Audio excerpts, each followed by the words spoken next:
perseguição. Aquele povo que recebe essa epístola de Pedro estava fora da sua terra. Então, portanto, hoje em dia seriam chamados de refugiados, né?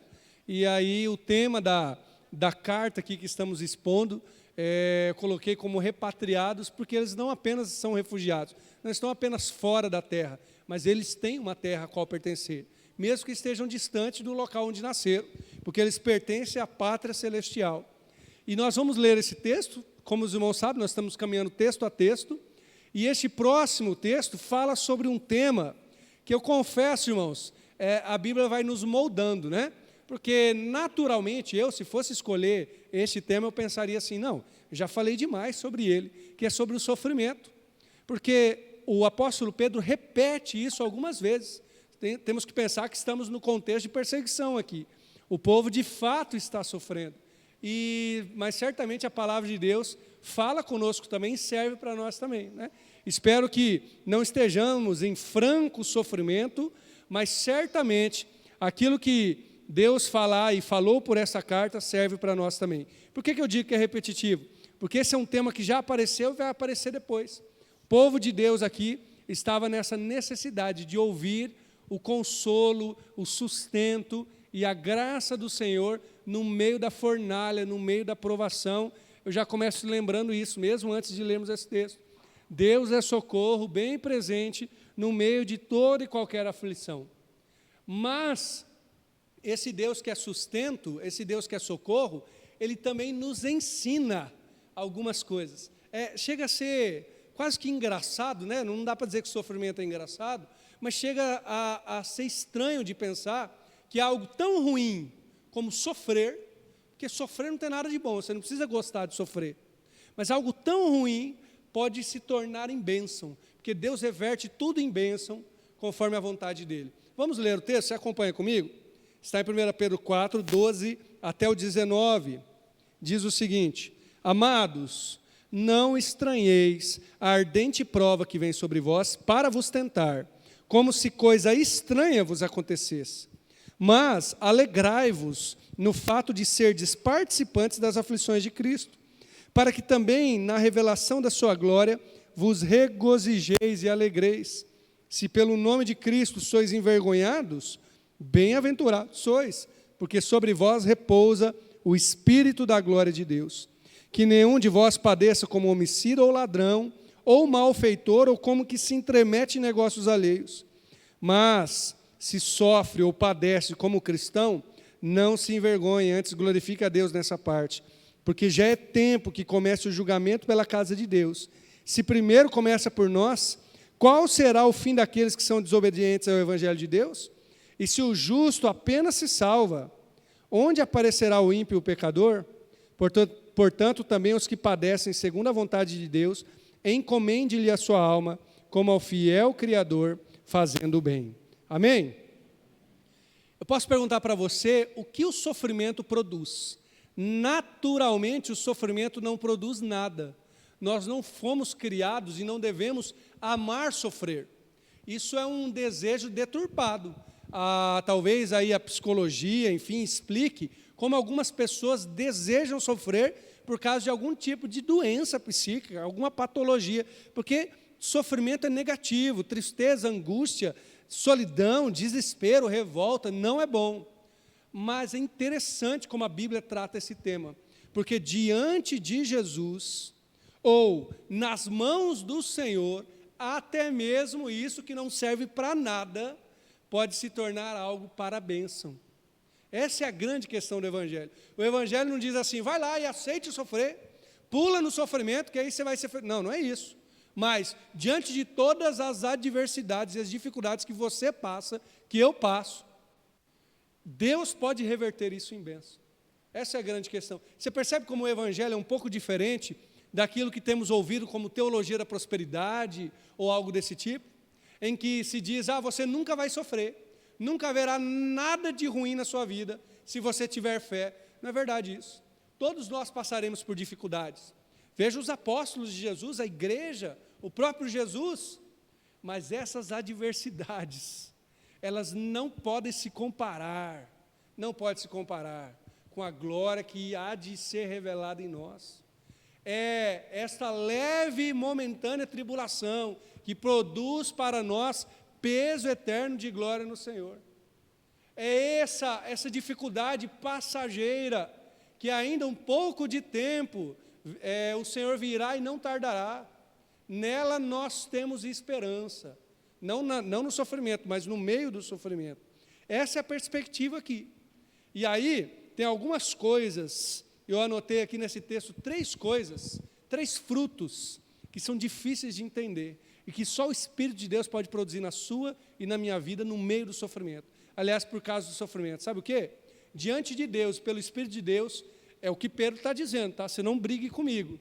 Sofrimento pode produzir alegria. Ele diz, alegrai-vos, no verso 13, por serdes participantes das aflições de Cristo. Esse sofrimento que produz alegria, ele tem algumas coisas para a gente aprender. A primeira delas, e nós vamos verso a verso, a partir do verso 12, nós somos ensinados a enxergar o sofrimento de maneira diferente. Aliás, deixa eu falar uma coisa, o modo como nós enxergamos, você e eu, como nós enxergamos o sofrimento, está moldado por nossa cultura. E eu explico rapidamente. A nossa cultura não acredita em céu, em vida após a morte. Por mais que você acredite, eu espero. Mas a nossa cultura não acredita. Então nós somos criados nessa cultura que alguns chamam de imediatista, consumista, uma cultura pragmática. Então, se não tem céu, se não existe vida eterna, o que essa cultura, a filosofia de nossa época diz? Ora, tudo que eu tenho que aproveitar tem que ser aqui. Então, se eu sofrer aqui, eu estou perdendo o meu tempo, o sofrimento não serve para nada. Porque todo proveito que eu tenho para a minha existência só é nessa terra. Então, todo e qualquer sofrimento, do menor ao maior, só me atrapalha desfrutar do único céu que eu tenho, que é uma comodidade aqui nessa terra. Você consegue perceber nisso a pregação deste mundo de hoje? É essa a ideia. E é por isso que nós olhamos para todo e qualquer sofrimento, ainda que a gente seja cristão, e por vezes não vemos sentido ou tentamos ainda, como eu posso dizer assim, brigar com a ideia de sofrimento. Mas a Bíblia aqui, para que produza alegria, ainda que seja estranho dizer isso, nós temos que enxergá-lo de maneira diferente. E por isso que o apóstolo Pedro começa assim, não estranheis, amados, não estranheis a ardente prova que vem sobre vós, o verso 12. Você está com sua Bíblia aberta, permaneça aí que nós vamos caminhar nesse texto. Ele começa dizendo, não estranhe, não fique chocado. O termo ali é como receber alguém conhecido. Se alguém bate palma na sua casa e é uma pessoa que vai lá todo dia, você não vai ficar chocado, não é verdade? Agora, se é alguém diferente, pensa aí que você está recebendo um famoso na sua casa, você vai ficar chocado. Mas se é o seu vizinho, o seu amigo, o seu parente, aquele que bate palma todo dia na sua casa, você não vai estranhar. Essa a ênfase da palavra ali. Não estranhe essa prova. Essa é a segunda coisa aqui, né? Um fogo ardente. O texto mais tradicional diz. O que é o fogo ardente, né?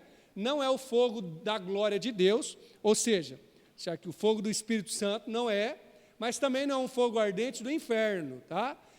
O fogo ardente ali é um fogo refinador. Toda prova, todo sofrimento que vem como cristão, e aqui está um fato de enxergar diferente, é um fogo que refina, que faz você ficar mais aprovado por Deus. Então, comecemos a pensar assim. Se você está passando por algum tipo de sofrimento, seja ele físico, emocional, relacional, até mesmo espiritual, busque em Deus enxergá-lo como um fogo refinador. Porque Deus usa todas as coisas, inclusive o sofrimento, para que nós nos tornemos mais parecidos com Jesus. Este fogo vem como uma prova, para nos provar. E a ideia aqui é mesmo testar o nosso caráter, testar quem nós somos. A verdade é que na bonança, já diria alguém, né, na parte boa, irmãos, todos nós somos iguais ou muito parecidos. É a prova, é o sofrimento que vai mostrando o que nós temos no coração. Não é verdade? Quando nós começamos a passar por sofrimentos, aí nós começamos a revelar o que está em nós. Não encare o sofrimento como algo extraordinário. como uma coisa estranha estando acontecendo. Ali, essa palavra estranha, ali no verso 12, no final dele, pode ser até como algo alienígena, ou seja, como algo fora da terra. Obrigado, mano. Fora da realidade, porque alguns dizem assim, não, isso não pode acontecer de modo algum. Bom, infelizmente pode acontecer.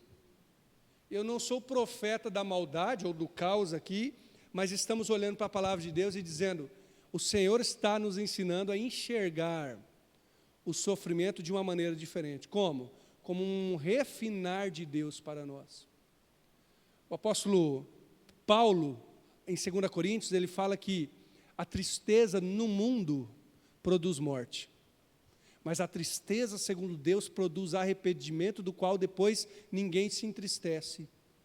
Por quê, irmãos? Porque a tristeza no mundo, esse é o sofrimento do qual eu falei no começo, ele é ruim mesmo.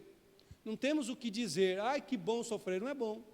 Mas para a pessoa do mundo, ela se enrijece, ela fica extremamente entristecida, ou ela perde toda a esperança, porque só tem esperança aqui nessa terra.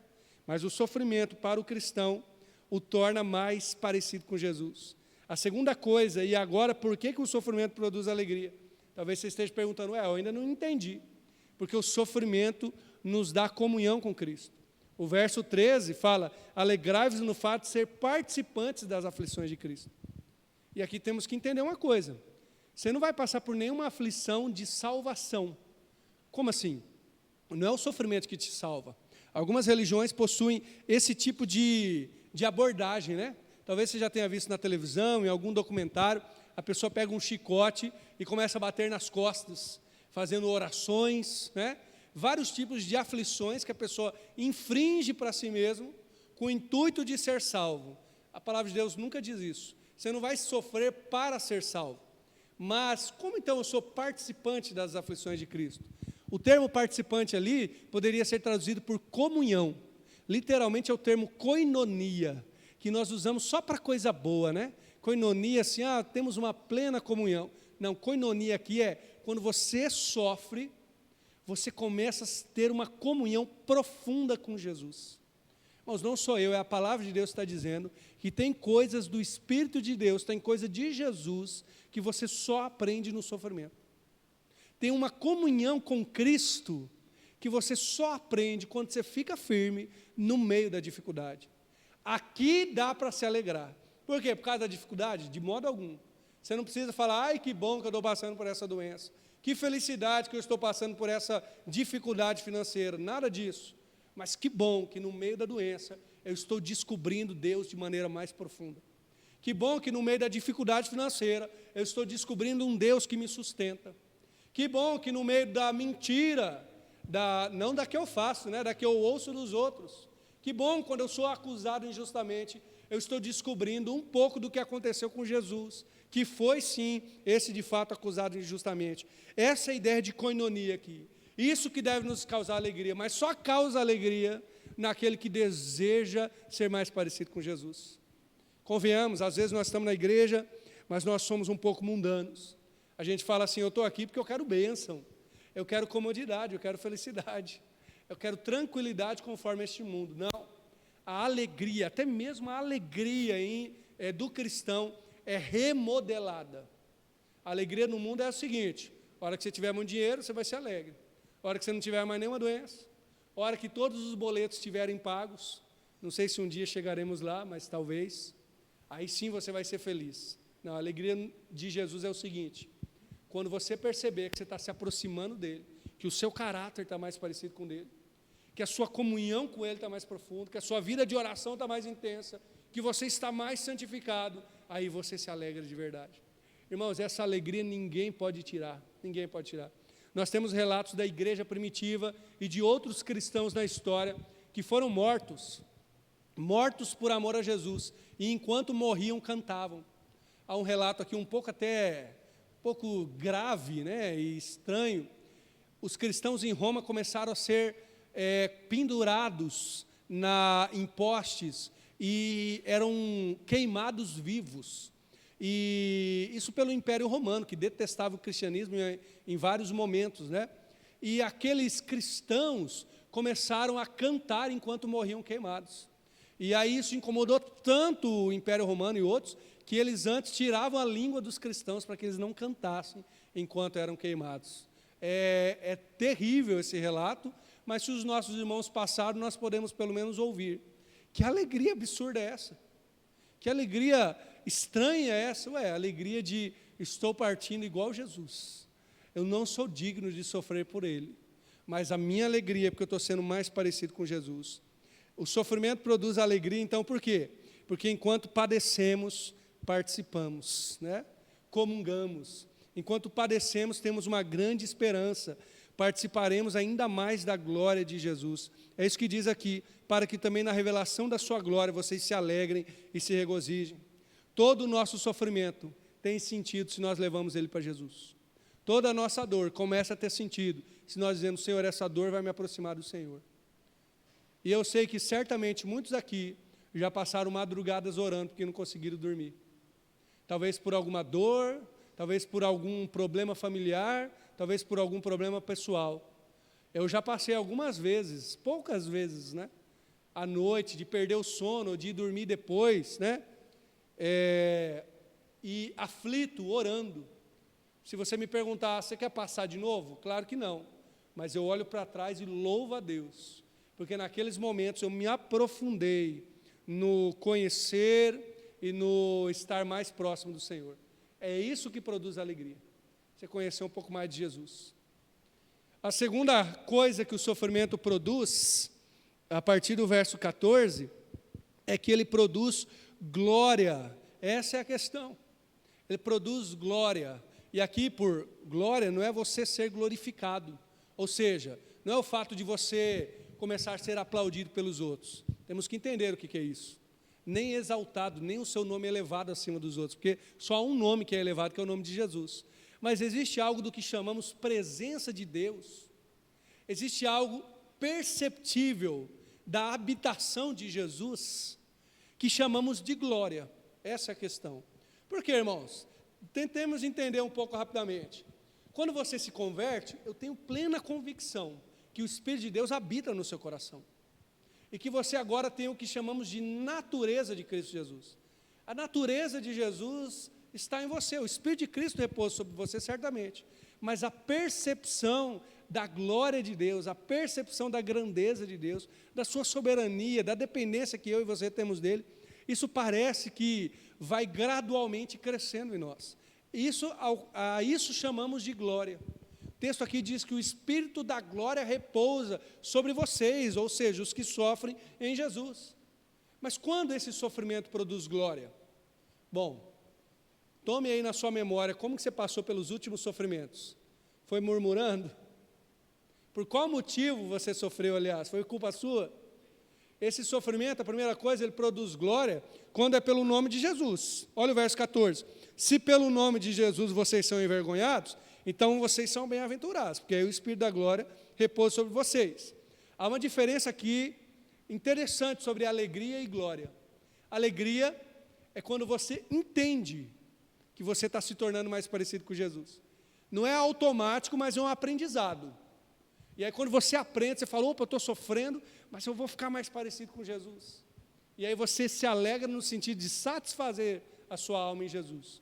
Mas a glória não, a glória é algo que o Espírito Santo de Deus traz sobre você. Então é a promessa de um movimento do Espírito na sua vida. Se você está sofrendo por Jesus, pelo nome de Cristo, há uma promessa do movimento do Espírito Santo trabalhar em você e na sua vida para trazer glória de Jesus. E aliás, eu falo isso e enfatizo, sabe por quê? Olha o verso 14, que interessante, está até na tela. No verso 14, acontece algo que acontece poucas vezes nas Escrituras. No apóstolo Paulo, algumas vezes. No texto aqui de Pedro, eu não analisei assim tão profundamente, mas me parece que é a primeira vez que acontece. Em um verso, ou seja, em uma frase, aparecia a Trindade. Nesse verso você encontra a palavra Cristo, Espírito e Deus. Por quê? Porque há uma ênfase aqui. Nesta promessa, nós descansamos. O próprio Deus em Trindade, nas suas três pessoas, trabalha para que glória dele seja produzida naquele que sofre pelo nome de Jesus. naquele que é, a palavra aqui está vituperado, o termo é injuriado. Sabe o que é injuriado? Ou a injúria? Hoje é famoso esse termo, né? Tem a ver com insultar, maltratar, censurar. Quando você é xingado, rebaixado pelo nome de Jesus. Se pelo nome de Jesus você é injuriado, e aqui tem um quê de cultural também, né? Porque as pessoas, elas só injuriam, só censuram aquilo que é reprovável por todos. Então, quando você apresenta-se como um servo de Deus fiel, como aquele que busca e que proclama o nome de Jesus, pessoas ao seu redor vão te injuriar, ou seja, censurar, rebaixar você. Isso vai desde um nível leve, que talvez você já tenha passado por isso, não é bom, nenhum deles é bom, né? Mas o nível leve é a pessoa dar aquela risadinha, né? Já passou por isso? A pessoa descobre que você é crente. Ah, tá, então tá bom, né? Me lembro uma certa vez, foi assim, não foi engraçado, né? Tragicômico. Estávamos eu e a Anne num lugar e era uma espécie de pousada assim, com restaurante, e ali aquela pessoa perguntou para nós, que era o dono do restaurante, né? Primeiro para a Anne, o que você faz, né? Aí a Anne falou, não, eu sou terapeuta ocupacional, né, que é a profissão dela. Depois perguntou para mim, e você, o que você faz? Aí eu falei, não, eu sou pastor, né? Aí essa pessoa virou para a Anne e falou assim, então você poderia recomendar aqui a nossa pousada para as pessoas e tal, e me ignorou completamente. Depois nós conversamos, e sabe quando você pensa, mas será que foi só eu que percebi? Ela falou, não, eu percebi claramente, né? Depois que descobriu que eu era pastor, a pessoa meio que deu as costas para mim. Isso é tão leve, né, irmãos? Chega a ser bobo de compartilhar até, né? Esse é um pouco de censura, muito leve. Tem gente não, tem gente que já foi xingado pela família, porque é crente. Tem gente que já foi expulso de casa. Eu contei aqui o testemunho do pastor Renato, de Terra Boa, ele conta, expõe, quando ele se converteu, ele chegou na casa dele, falou para a mãe dele que tinha virado crente, e perdeu a casa. Ou seja, a mãe dele falou, você não posa mais aqui. Pela graça de Deus, ela se converteu depois, né? Mas você percebe? Há em níveis, mas há censura, injúria, que você possa perceber que quando você passa por isso, Deus está comprometido pela palavra dEle, não que Deus seja obrigado, mas Ele deseja trazer glória dEle na sua vida. O termo aqui é que o Espírito descansa, repousa, o Espírito da glória de Deus está em você. Lembre-se disso, toda vez que você estiver sofrendo pelo nome de Jesus, o brilho deste mundo não se compara com o brilho da glória de Deus. Então não fique envergonhado, não fique com medo, porque toda e qualquer vergonha, vitupério, injúria deste mundo é pouca coisa comparado à glória de Deus que se revela naquele que permanece fiel, que testemunha de Jesus. Para cada xingamento que você receber porque você é fiel, há um elogio de Jesus a você e vale muito mais, conta muito mais. Então fica firme com Jesus, porque como eu citei, essa é uma leve e momentânea tribulação, mas há um peso eterno de glória sendo produzido para você que é fiel. Essa é a questão, se o sofrimento produz glória, o sofrimento em Jesus produz glória, então, sofrimento é ato de adoração, quando você fica firme. Tem gente que, às vezes, né, tem gente não, todos nós às vezes achamos que adorar a Deus só tem a ver com o que fazemos dentro da igreja. Não, adorar a Deus também tem a ver com quando você fica firme, quando você entrega ao Senhor o justo juiz. Adorar a Deus é quando você passa por dificuldades e você permanece fiel. Eu acredito que eu já compartilhei esse testemunho, mas me impactou demais. Certa vez eu estava numa convenção de pastores e o pastor Pascoal Piragini compartilhou, vocês talvez certamente já ouviram falar dele, o pastor, ele era pastor na PIB de Curitiba, e a sua esposa passou por um problema de saúde muito sério, degenerativo, até vir a falecer. E depois disso ele compartilhou com nós um testemunho profundo. Nesse problema degenerativo, ele se colocou diante da igreja, que ele iria cuidar dela. Então, tinha talvez alguns cuidadores, mas ele ficou ali cuidando dela em toda e qualquer situação. E é uma doença gravíssima que vai tomando os pulmões, enfim, vai tornando a pessoa realmente com dificuldades até mesmo de respirar.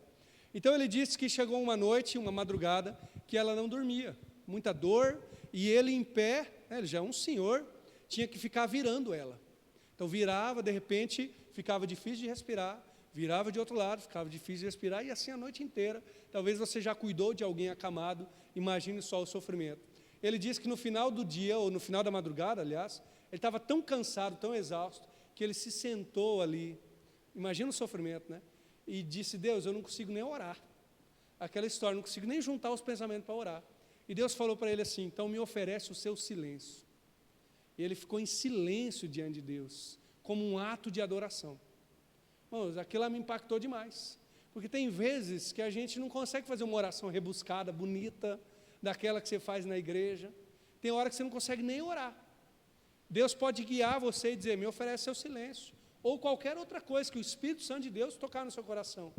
Mas eu creio plenamente que esse sofrimento na presença de Jesus produz glória, produz testemunho. Eu espero que você nunca passe por algo parecido, mas que você e eu possamos ser guiados, como ele foi, pelo Espírito de Deus, para dizer assim: que eu permaneça firme, que seja pelo nome de Cristo, ainda que não é uma perseguição igual a igreja aqui está passando, mas que seja na presença de Jesus.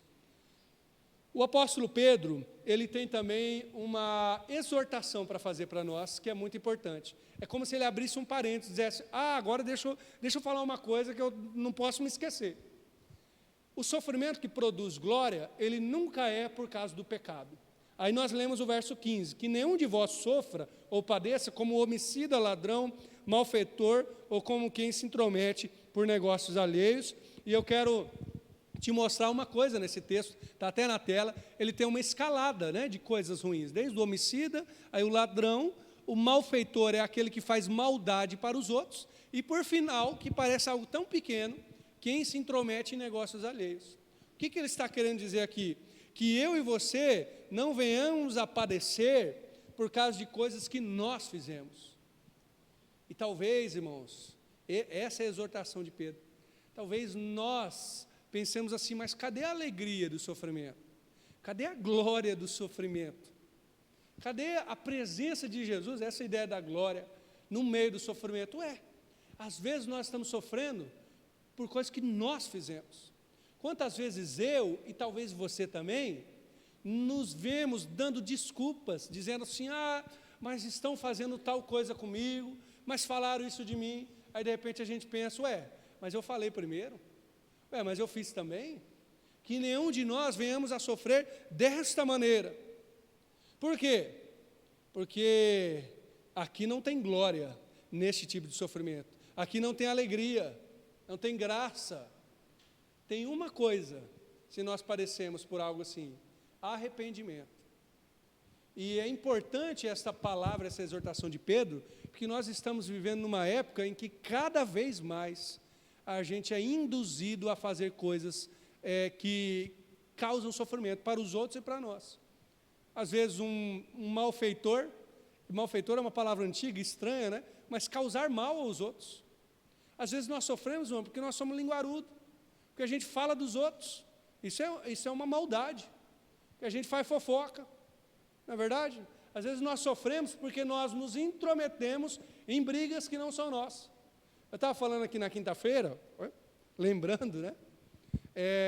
Estava voltando de viagem, na verdade, lembrando os 20 dias que nós passamos fora, quantas notícias já se sucederam neste mundo. Estava pensando assim: olha, no começo do ano eu era especialista em dólar, né? Porque o dólar subiu, abaixou. Depois a gente vira especialista em Pix. Que semana passada foi o Pix, né? Que deu toda a conversa. Agora especialista em Trump, que agora o Trump fez a posse dele, né? Semana que vem já não sei, né? Eu brinco assim por quê? Porque aí a gente quer se meter em tudo que é negócio. Nós queremos dar sempre a nossa opinião. E nós estamos sempre com razão. E não entendemos por que às vezes a gente está tão atarefado, parece que tão cansado. Às vezes nos intrometemos em negócios alheios. Nada contra você dar a sua opinião, mas lembre-se disso. Quando for dar a sua opinião, eu mesmo, às vezes faço assim, irmãos, vou confessar aqui, não sei se é um pecado, tá, mas é algo que acontece. Às vezes eu estou numa página, passando uma página numa rede social, e está lá uma opinião bem contrária à minha. Eu falo: é agora. Pego meu celular, começo a escrever argumentos e argumentos e argumentos. Aí vem, eu acho que é o Espírito de Deus mesmo que me dá sabedoria. Falo, quer saber, eu vou apagar isso aqui, deixa quieto, né? Eu acho que eu estou certo, mas deixa quieto. Olha que benção, a melhor coisa que eu faço para a minha vida, tá? Um conselho para você também, talvez, é se meter em negócio alheio causa sofrimento. Que nenhum de nós padeçamos por coisas que nós fazemos. E se acontecer isso, que haja arrependimento. Então, padecer como? Pelo nome de Cristo. E no verso 16 fala, se você padece como cristão, então não tenha vergonha. Esse é o padecimento como? Pelo seu bom procedimento, como o apóstolo Pedro já falou outras vezes. Porque você vive bem, porque você dá testemunho de Jesus. Cristo produz glória em nós quando nós pregamos e falamos o nome dele, pelo nome de Cristo, está aqui no verso 14. Mas também produz glória quando nós testemunhamos, quando nós só vivemos como cristãos. Quando você tem a sua vida de testemunho, o apóstolo Paulo, aliás, faz a seguinte, dá o seguinte conselho para os tessalonicenses: tenham uma vida quieta, vivam sossegados, trabalhem com as vossas próprias mãos. Olha que conselho maravilhoso. Só tenha um bom procedimento, seja honesto, trabalhe, e mesmo que você padeça por causa disso, Deus produzirá glória em você. Hoje em dia é difícil ser honesto, não é verdade? O camarada que cria uma empresa hoje, por exemplo, vai padecer por ser cristão. O camarada que faz negócios vai padecer por ser cristão. Mas Cristo produz glória na sua honestidade. Cristo produz glória no seu bom testemunho. O camarada que só fala a verdade hoje é taxado como ingênuo, como bobo. Mas se você padece como cristão, Cristo produz glória. Não se envergonhe. Glorifique a Jesus por causa disso, porque essa é a ideia. Jesus traz glória. E agora, por final, é que o sofrimento, que produz alegria, que produz glória, ele também produz em nós santificação. Pedro usa a palavra salvação. O verso 18, por exemplo, se o justo é salvo, ou apenas o justo se salva. Mas aqui tem um detalhe que a gente tem que se atentar. Por que o apóstolo Pedro fala que de salvação no meio do sofrimento? O sofrimento não produz salvação, não aquela salvação de conversão. Como eu disse, tem gente que se chicoteia, tem gente que faz algumas promessas que lhe causarão sofrimento, pensando assim, agora eu serei salvo, a hora que eu sofrer demais. E talvez você já tenha visto vários desses tipos de promessas, por exemplo. Não, isso não produz salvação. Mas, novamente, por que o apóstolo Pedro está falando de salvação? Nesse sentido, que começa o julgamento pela casa de Deus, e depois só o justo é salvo. Por causa do seguinte, irmãos, a palavra salvação na Bíblia é usada de duas maneiras. Primeiro, ela é usada como a ideia da conversão. Quando você é regenerado, nova criatura, espero que isso já tenha acontecido com você, ali você foi salvo. E eu costumo dizer o seguinte, se você for salvo e morrer no mesmo dia, você já vai para o céu. Porque você é salvo plenamente, com confiança da salvação. Mas, em segundo lugar, para a gente entender um pouco mais a Bíblia, ela também usa esse termo, e eu creio que o apóstolo Pedro está dizendo isso aqui, como salvação, como tudo o que acontece na vida do cristão. Então, às vezes nós lemos na Bíblia a palavra salvação, que está contemplando desde a conversão, até a santificação, até a ida para o céu. E me parece que o apóstolo Pedro está dizendo isso, que o sofrimento produz a salvação na parte da santificação. Qual que é a diferença, então? Nós não cremos que se você sofrer demais, você vai ser salvo. Não. Mas se você é salvo, se você tem Jesus, o sofrimento te santifica. Olha, isso é maravilhoso, irmãos. Não é para a gente querer sofrer, não, mas é uma esperança gloriosa. Se você tem Jesus, toda esta dificuldade que você enfrentar pode ser igual aqui, uma perseguição injusta. Isso serve para santificação na sua vida. Olha o refinar de Deus aqui novamente. Vamos relembrar aqui o verso 17. Já é tempo que comece o julgamento pela casa de Deus. Pela casa de Deus. Por que Jesus, então, permite que a igreja sofra? Às vezes a gente é egoísta, né, irmãos? Que a gente pensa assim, o cara do mundo pode sofrer. O cara do mundo lá, ele está fazendo a coisa errada, ele merece. Mas eu, Senhor, por que eu? Eu me lembro de uma crise de fé. Toda vez que eu vejo algum autor bíblico tendo crise de fé, me chama muita atenção, porque eu já tive as minhas e eu me sinto assim, representado biblicamente. No Salmo 73, O Asaf tem uma crise de fé, o salmista. Ele olha para o ímpio e vê o ímpio sem sofrimento. Você lembra do Salmo 73? Senhor, eu entrei e vi o ímpio, ele estava bem. Vamos dizer assim, num bom linguajar, ele tinha dinheiro, ele estava feliz, estava saudável. Verdade é que quando a gente sofre, nós costumamos olhar só para quem está bem, né? A gente, quando está sofrendo, não se compara com quem está mal. Mas, às vezes, é o ímpio, é o corrupto, é o maldoso, é a pessoa que faz exatamente aquilo que você não faz, e está melhor que você, tem mais saúde, a família vai bem, os filhos vão bem, não pega nem gripe, os filhos dos ímpios, e os nossos aí tudo gripado às vezes, né? Eu que o diga. Irmãos, isso pode até abalar um pouco a nossa fé. Agora, olha o que Pedro está dizendo. É um julgamento que começa pela casa de Deus. Mas por que Deus começa o julgamento pela casa dele? Deus sabe que nós não seremos reprovados. Esse julgamento é um refinar de Deus para nós. 1 Coríntios 11 diz assim: se nós nos julgássemos a nós mesmos, não seríamos julgados. No sentido de que quando nós olhamos para nós, e o sofrimento faz isso, a gente começa a ver os nossos erros, e começa a dizer: Senhor, eu preciso me corrigir. Nós não precisaremos ser julgados no sentido lá de condenados pelo Senhor. Ah, que bênção, quando sofremos, e o sofrimento produz santidade. Sabe por quê? Porque Deus está te livrando de um julgamento eterno. Ele está usando a leve e momentânea tribulação para você ser mais santo, para que lá na glória você só ouça: servo bom e fiel, fosse fiel no pouco, no muito te colocarei.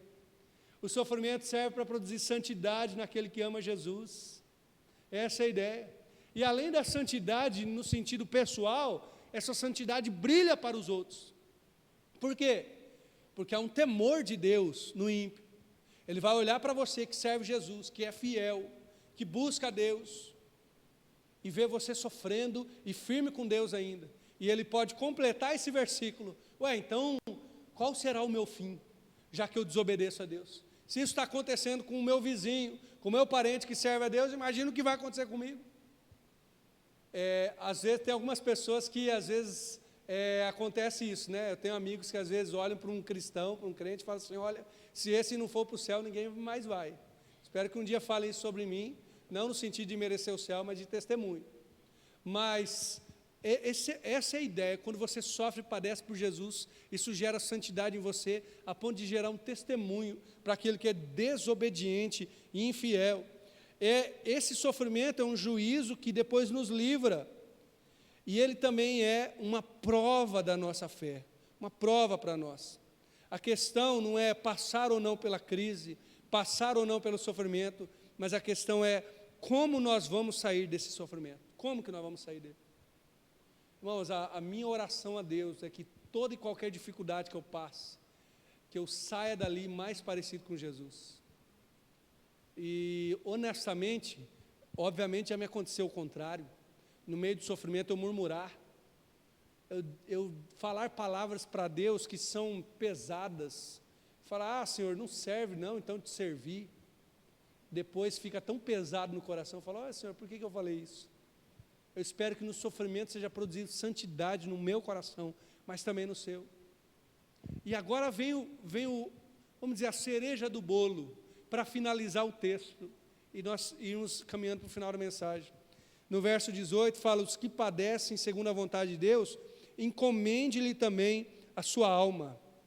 Esse sofrimento, que é para santificação, que é um juízo antecipado para Deus nos julgar e nos provar para que sejamos aprovados. Esse sofrimento, aliás, que prova a nossa fé, ele tira toda a bagagem desnecessária. Qual é a atitude de quem sofre e fica firme? O apóstolo Pedro aqui vai dizer: encomenda a alma ao Senhor. A palavra encomenda ali tem a ver com confia. É a pessoa que só tem a alma dele. Imagine isso. Só tem a alma dele. Ele não encomenda os seus bens. Por quê? Porque não tem mais bens.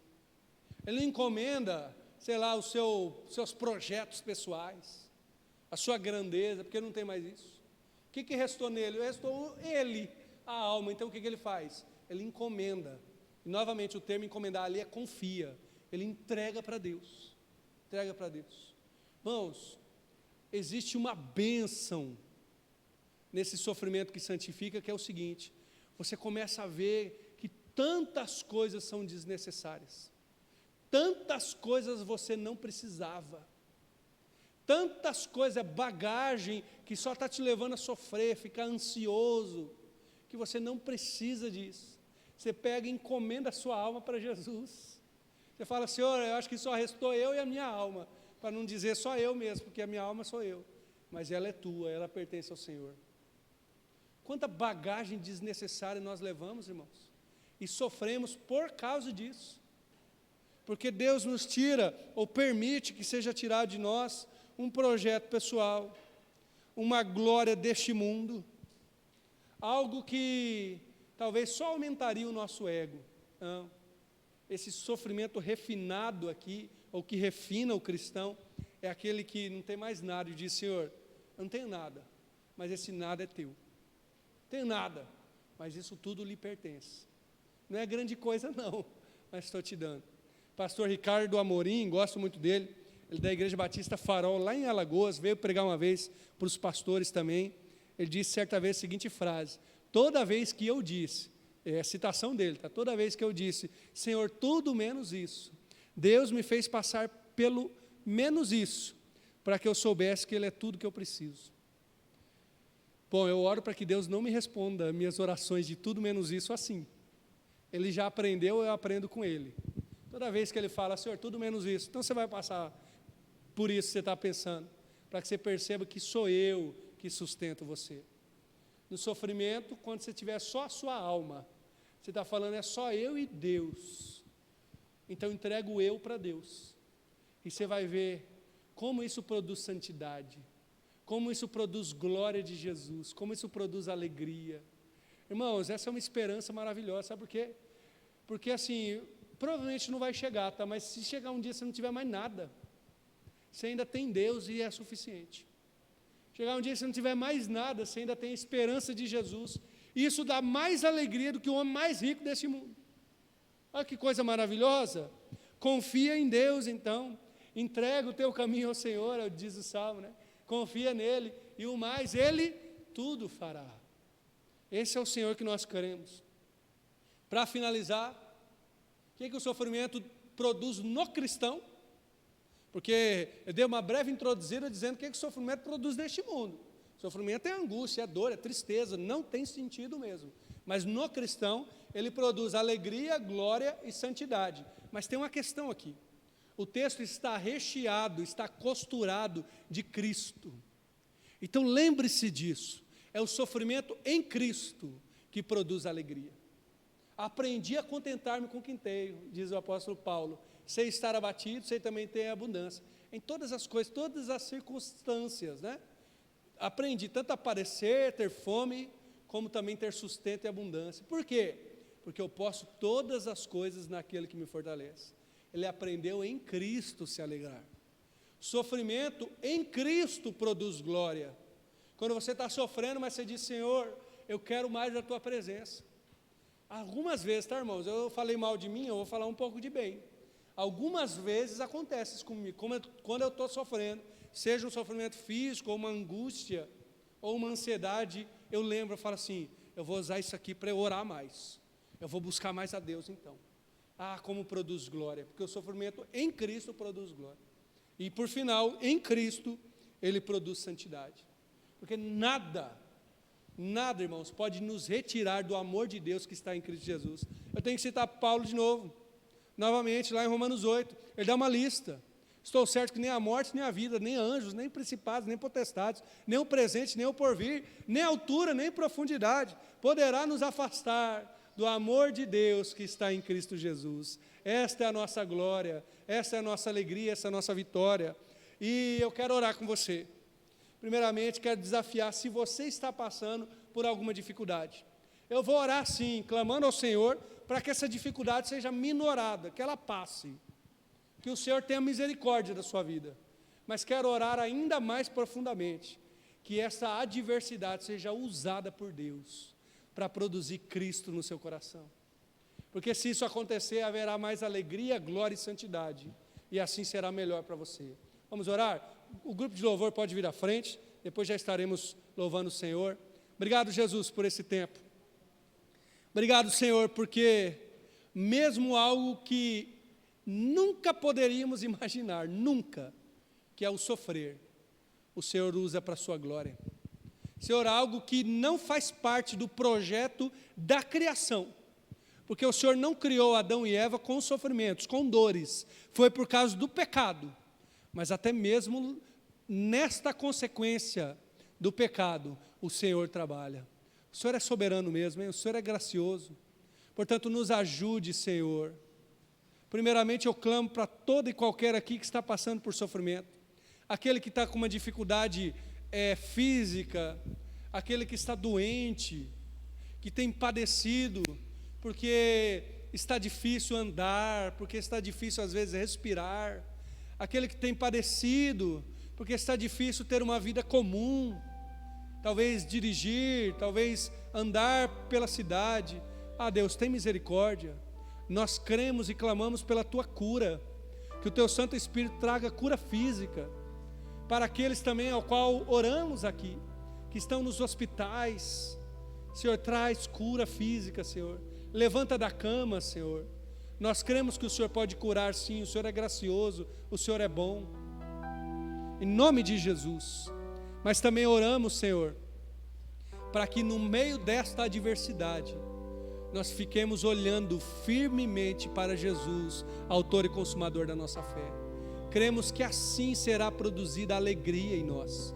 Cremos que neste testemunho será produzido glória de Deus em nós. Cremos que a santidade é mais profunda no meio do sofrimento.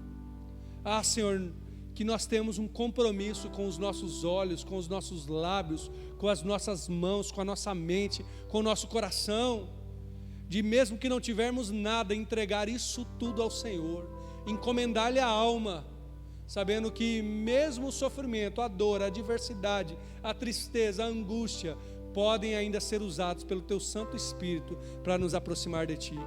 Que saiamos daqui enxergando o sofrimento como uma possibilidade de conhecer mais o Senhor. Não queremos, Senhor, não queremos sofrer, não amamos o sofrer, mas amamos o Senhor a tal ponto de dizer: Senhor, se esse sofrimento me aproxima do Senhor, então amém. Amamos a Cristo e desejamos ter o caráter dele a tal ponto de dizer: Senhor, se essa dificuldade, se essa impossibilidade que me vem à frente me fará confiar mais no Senhor, então eu confio, então eu me entrego a Ti, Senhor. Diante da luta, diante da doença, diante da angústia, diante da crise familiar, diante da crise financeira, entregamos-nos a Ti, Senhor, que é o Deus gracioso e bom, que pode nos ouvir e pode transformar a nossa vida. Oramos no nome santo de Jesus. Amém.